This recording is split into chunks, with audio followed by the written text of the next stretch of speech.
Episode की शुरुआत में दिखाते हैं कि होली मेडन 7 कलर वाले ऑस्पिशियस क्लाउड प्लेट को भी ट्रिगर कर दी होती है, जिसे कि हिस्ट्री में सिर्फ 3 ही लोग कर पाए थे। तभी वहां का धरती हिलने लगती है और पूल में कमल का शेप का एक अलग सा छोटा सा पुल निकल जाता है, जिसमें कि एंसेस्ट्रल वेन का पानी होता है। ये देखकर वो सभी लोग बहुत ही ज्यादा हैरान हो जाते हैं, क्योंकि वो एंडलेस पूल का पानी से भी काफी ज्यादा सेक्रेट पानी होता है। और लेजेंड ये भी कहते हैं कि एंसेस्ट्रल वेन का पानी वर्ल्ड का सभी पानी का सोर्स है। वहीं पर एंसेस्ट्रल पानी का स्पिरिचुअल पावर और भी ज्यादा वायलेंट होता है, जिससे कि किंसु बिल्कुल भी होल्ड नहीं कर पा रहा होता है। और तभी अचानक उसका सन गॉड बॉडी का प्रोटेक्शन फील्ड फट जाता है और वो नीचे गिर जाता है। ये देखकर सभी लोग कहने लगे होते हैं कि लगता है कि वो बिल्कुल भी होल्ड नहीं कर पाएगा। तभी होली मदर कहती है कि एंसेस्ट्रल पानी के कारण पूल का स्पिरिचुअल पावर और भी ज़्यादा बढ़ गया है, जो कि होली मेडन के ट्रांसफॉर्मेशन के लिए काफ़ी ज़्यादा फायदेमंद है, लेकिन 18th सन ऑफ गॉड के लिए काफ़ी ज़्यादा खतरनाक है। किलिन कहता है अब तो सिर्फ उसका मरने का इंतजार करना पड़ेगा। वहीं पर 18th खड़ा हो ही रहा होता है कि तभी वहाँ का फोर्स किंसु को फोर्स करके उस कमल वाले शेप में जिसमें एंसेस्ट्रल पानी होता है उसमें खींचकर लेकर चला जाता है। ये देखकर एक पूछती है आखिर इसका मतलब क्या हो सकता है। होली मदर बताती है कि याओची की हिस्ट्री में सिर्फ एक ही पर्सन एंसेस्ट्रल का पानी को एक्सपीरियंस किया है और वो है याओची का ग्रेट एम्परर। होली मेडन तो बियॉन्ड इमेजिनेशन है, कहीं इसका मतलब याओची का फ्यूचर में कोई दूसरा ग्रेट एम्परर जन्म तो नहीं लेगा ना, शायद कोई दूसरा ही ग्रेट एरा आने वाला है। वहीं पर यून अपने घमंड में कह रही होती है कि अभी ही इतना ज्यादा खतरनाक था कि वो उसे संभाल नहीं पा रहा था, अब तो उसे एंसेस्ट्रल पानी को भी सहना पड़ेगा, इस बार तो पक्का वो मारा जाएगा। लगता है कि लास्ट में होली मेडन को अकेले बात कंप्लीट करना पड़ेगा। ग्वान उससे कहने की कोशिश करता है कि आपको बोलना बंद कर देना चाहिए, इन केस वो उसका बात पूरा करने से पहले उसका मुंह बंद करवाते हुए कहती है अपना मुंह बंद रखो, इस बार तो वो पक्का जिंदा नहीं बच पाएगा और अगर वो बच जाता है तो मैं 1 महीने तक कुछ भी नहीं बोलूंगी। वहीं दोनों के दोनों एंसेस्ट्रल पानी में होते हैं और उसी किंसु का सन बॉडी बिल्कुल भी नहीं सह पा रहा होता है और अचानक वो ब्लास्ट हो जाता है। ये देखकर सभी लोग कहने लगे होते हैं कि यहाँ तक कि उसका सन गॉड बॉडी भी ब्लास्ट हो गया है। एंसेस्ट्रल पानी के अंदर का प्रेशर इतना ज्यादा हाई है कि उसका सन गॉड बॉडी भी संभाल नहीं सका, जिसके कारण वो फिर से मॉर्टल बॉडी में ट्रांसफॉर्म हो गया है, जिसका मतलब है उसका मौत तय है। वहीं पर यून अपने भाई से कहती है उसका गॉड बॉडी भी टूट गया है, अब तो भगवान भी उसे नहीं बचा सकते हैं। किलिन कहता है कि एंसेस्ट्रल पानी का वायलेंट पावर इतना ज्यादा हाई है कि मैं भी उसे रजिस्ट नहीं कर पाता और हम लोग तो यहाँ पर 18th सन ऑफ गॉड की बात कर रहे हैं, चीटिंग करेगा तो उसके साथ तो यही होना था। वहीं पर किंसु का कल्टीवेशन काफी ज्यादा कम होने के कारण वो सन गॉड बॉडी का पूरा पावर को एक्टिवेट नहीं कर पाया होता है, जिसके कारण वो टूट गया होता है। इसलिए वो उससे बचने के लिए अपना फॉरबिडन सुप्रीम स्किन का यूज करता है, जिससे वो बिल्कुल ठीक हो जाता है और काफी आसानी से प्रेशर को झेलने लगता है। वहीं पर ये देखकर सभी लोग थोड़े से हैरान हो रहे होते हैं कि वो अभी तक जिंदा कैसे दिख रहा है और ग्वान उससे कुछ बोलने ही वाला होता है, लेकिन नहीं बोलकर कहता है भूल जाओ, अगर मैं कुछ कहूंगा तो आप मुझसे गुस्सा हो जाएंगे और 1-2 महीने तो कुछ भी बात नहीं करेंगे। ये देखकर किलिन कहता है ये तो इम्पॉसिबल है, आखिर वो मरा कैसे नहीं है। वहीं पूल में होली मेडन का पूरा ड्रेस मेल्ट होना शुरू हो जाता है। ये देखकर किंसु को नोज ब्लीड होने लगती है और वो जल्दी से खुद को संभालते हुए कहता है ऐसा नहीं है कि मैं देखना चाहता हूँ, बस हो गया था। वहीं पर एंसेस्ट्रल पानी के कारण उसका डिवाइन कॉन्शियसनेस का अब्जॉर्प्शन का पावर और भी ज्यादा बढ़ गया होता है, जिसके कारण अब वो लिक्विड स्टेट में पहुंच जाता है, जो कि उसके लिए बहुत ही बड़ी सक्सेस की बात है। एक डिवाइन कॉन्शियसनेस को ग्रो करना काफी ज्यादा मुश्किल होता है, यहाँ तक कि एक लो क्वालिटी को ग्रो करने में भी काफी ज्यादा साल लग जाता है, यहाँ तक कि पूरा का पूरा लाइफ टाइम भी लग जाती है। तभी उसका डिवाइन कॉन्शियसनेस का अब्जॉर्प्शन पावर और भी ज्यादा बढ़ जाता है और वो अभी भी काफी ज्यादा मात्रा में स्पिरिचुअल पावर को अब्जॉर्ब कर रहा होता है और इतना ज्यादा वायलेंट होने के बावजूद भी वो ग्रो होना कंटिन्यू रखता है। लेकिन तभी अचानक वो चेंज होकर डिवाइन सोल सीड में कन्वर्ट हो जाता है। ये देखकर वो थोड़ा सा और हैरान हो जाता है, क्योंकि वो अपना डिवाइन सोल सीड को मार्शल रिलम में ही कंडेंस कर लिया होता है। मार्शल रिलम के बाद धर्मा रिलम आता है, जिसमें कि डिवाइन कॉन्शियसनेस को कंडेंस किया जाता है।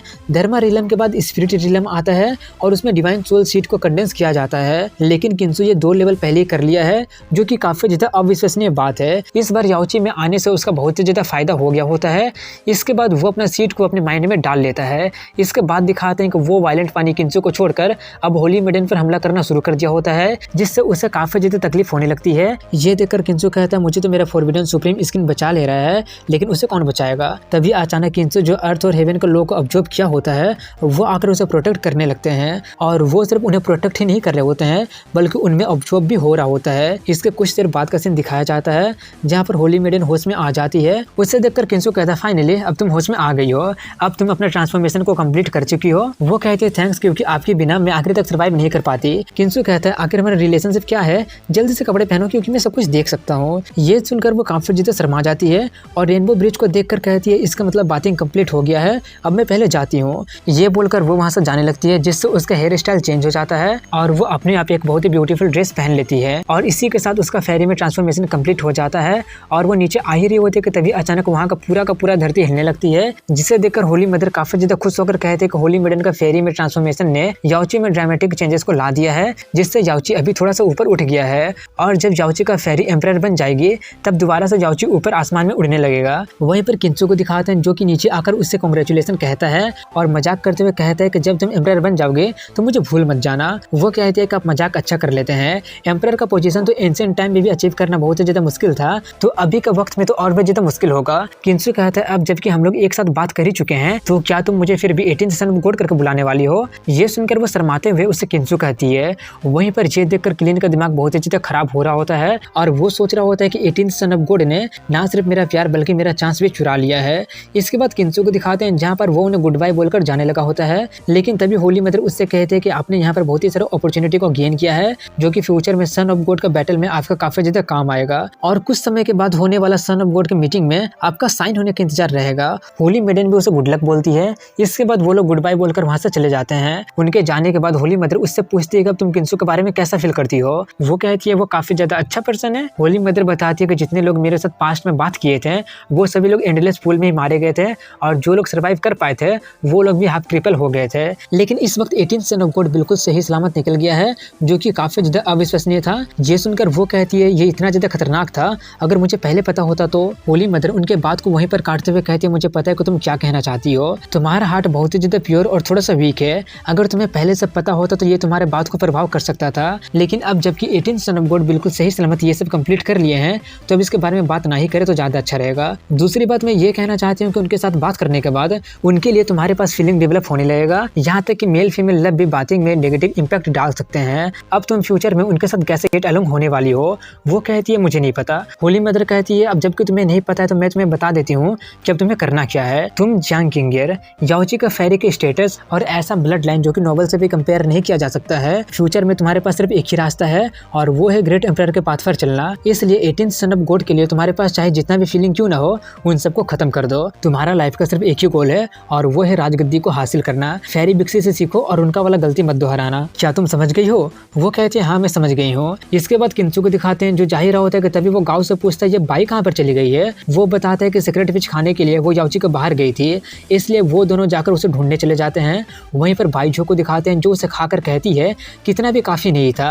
ये काफी ज्यादा दुख की बात है कि ये सिर्फ 1000 साल में एक ही बार पककर तैयार होता है। तभी उस जगह पर क्लीन आ जाता है और सोचता है कि 18th सन ऑफ गॉड यहाँ पर आने ही वाला होगा, आज तो उससे बदला लेकर ही रहूंगा। तभी उसे बाईजो दिख जाती है। उसे देखकर वो सोचता है कि वो उसकी मेड लग रही है, उसका टैलेंट काफी ज्यादा आउटस्टैंडिंग है जिससे मुझे बहुत ही ज्यादा जलन हो रही है। इतना सोचकर वो उसके पास जाकर 18th सन ऑफ गॉड के बारे में पूछता है। वो पूछती है तुम्हें उससे क्या लेना देना है। वो कहता है ऑफकोर्स उसे पकड़कर धोना है। बाई कहते हैं कि अपने ही इनकम्पिटेंट पर दूसरों को ब्लेम करना बंद करो, अपना क्रीन क्लैन वापस लौट जाओ और जाकर दरवाजा बंद करके कल्टीवेट करो, यहाँ पर रहकर खुद का मजाक मत बनाओ। ये सुनकर क्लीन का दिमाग बहुत ही ज्यादा खराब हो जाता है और वो चिल्लाते हुए कहता है कि मैं सिर्फ तुम्हारे टैलेंट के खातिर ही तुमसे इतना पोलाइटली बात कर रहा था, नहीं तो मेरे स्टेटस के दम पर अगर कोई और मुझसे ऐसे बात कर रहा होता तो मैं कब के उससे मार चुका होता है। ये सुनकर वो उससे कहते हैं फालतू का बकवास करना बंद करो।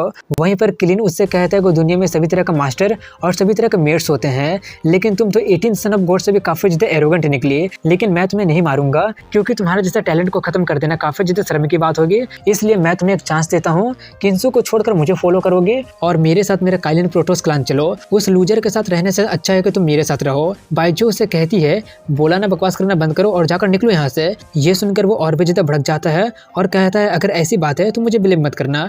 ये बोलकर वो उस पर हमला करने जाता है, लेकिन वही उस पर अपना टूटा हुआ हैमर से हमला कर देती है। वो खुद को संभालते हुए कहता तुम तो सच में बिल्कुल भी सिंपल नहीं निकली। 18th सन ऑफ गॉड का मेड बनने से अच्छा है कि तुम मेरा मेड बन जाओ, आज तो मैं तुम्हें लेकर ही जाऊंगा। ये बोलकर वो दोबारा हमला करने जाता है, लेकिन वो उससे भी बच जाती है। ये देखकर वो कहता है अब जबकि ऐसी बात है तो मुझे मेरा बेस्ट यूज करने पर ब्लेम मत करना। ये बोलकर वो अपना काइलिन रोड का यूज करता है, जिससे उसके पीछे ड्रैगन आकर जोर से चिल्लाता है और इसके बाद वो उसका गला पकड़ने जाता है, लेकिन तभी अचानक उसका चेहरा का ढका हुआ कपड़ा उड़ जाता है और उसका चेहरा देखकर क्लीन काफी ज्यादा हैरान हो जाता है कि ये कैसा हो सकता है, ये यहाँ पर कैसे हो सकती है। और उसी के हैरानी के साथ यहीं पर इस एपिसोड की एंडिंग हो जाती है।